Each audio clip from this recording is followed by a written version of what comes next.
Hey guys, and welcome back. And I'm going to do a quick update on what I'm going to be doing to the '89 Chevy K1500.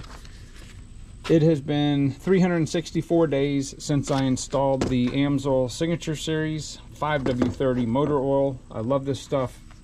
It's got a little over 9,000 miles of nothing but stop and go driving on it. And what I'm going to be doing is I'm going to be dumping this, going to be pulling an oil sample, and we're going to be going back with the Quaker State Full Synthetic 5W30 and a Wix XP filter. Now, why am I doing this?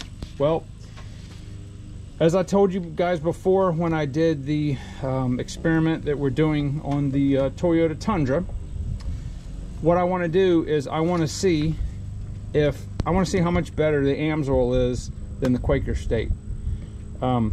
This oil right here, you can get this at Walmart for like 22 bucks, and that's enough to do this oil change here. This is about 1/3 the cost of the Amsoil. Now what I want to do is I want to tell you guys about if you're not familiar about the Rat 540's motor oil testing blog. He's been doing it since I think 2013, so about 10 years. He's an engineer, and he takes oil. He's done hundreds of oils and puts them through a battery of tests, mostly to determine the film strength. And oddly enough, the Quaker State right here, this oil, this is the Gen 3 Dexos. The Gen 2 Dexos was even better, but the Gen 3 Dexos is what this is, and this does 133,302 psi of film strength, which is phenomenal.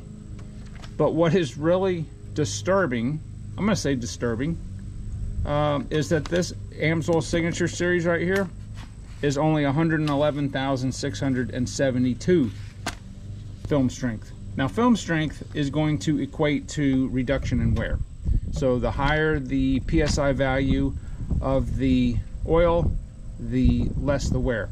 Now I know there are other factors involved in motor oil, but it just goes to show you that just because, and this is a Group 4 base stock, this is a Group 3 base stock, this really should not be called synthetic oil. This is true synthetic. This is really, if we really want to get down to it, is just highly refined and hydrocracked conventional oil. This comes out of the ground, this comes out of the lab. So I've been using Amsoil. I've been a dealer since the early 90s. I use it in everything, but I want to do some testing because the oil is not the same as it was back when I started, and it's much better. So I want to see if this oil is going to be how it stacks up against the Amsoil. So I'm going to run this for 3,000 miles, and then we'll retest it again and just see how it compares to the Amsoil. I don't know what it's going to do, but I have absolutely no complaints with the Amsoil, other than it is, you know, it is a little expensive. The upfront cost, it's about 3 times more than this. So, but it's never, this oil has never ever let me down.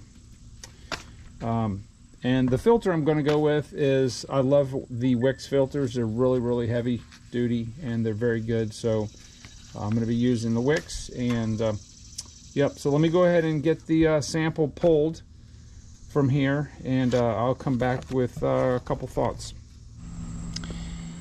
All right, so I just cut open this is the Amsoil, the EA023. This has been on for 1 year, around 9,000 miles. Just to let you guys know, the only oil this engine has ever had has been the Amsoil Signature Series 5W30, with the exception of maybe 500 or 1,000 miles with the break-in oil. But I didn't want to open this until you guys were watching, so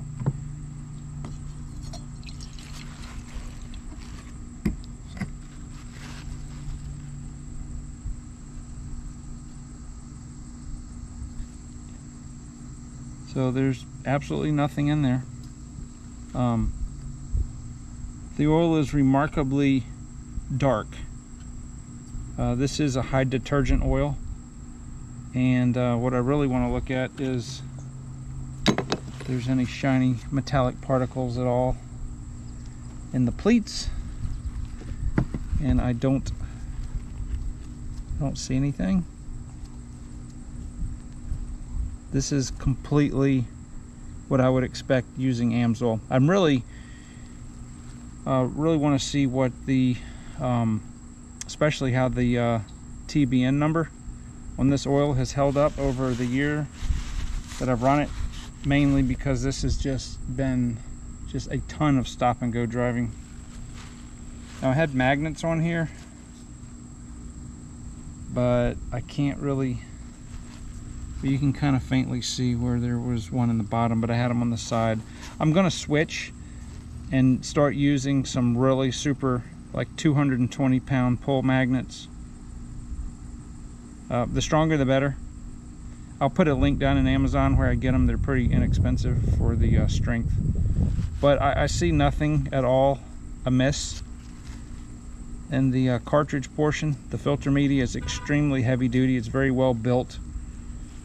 This is a really good filter, so nothing out of the ordinary here. I'm sure this filter could have gone probably at least another year. I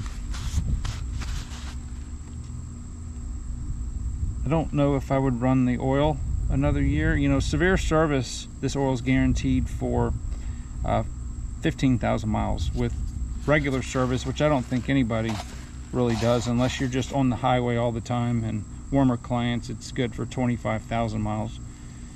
But yeah, I'm very pleased with the result.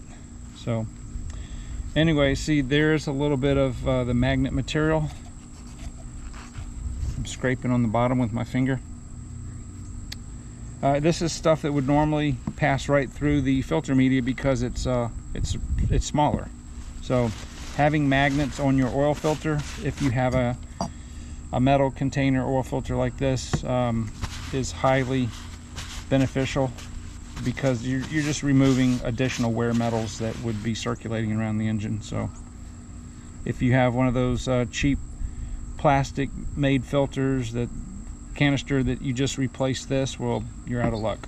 So I would suggest maybe getting a magnetic drain plug. But anyway, so nothing unusual, nothing amiss here. So one thing I do want to do is I want to show you guys what the oil analysis will be, but I'll have to wait till I get the sample back, and I will do that video when I change the oil again, and we'll cut open the wicks filter, and I'll share the oil analysis from this one.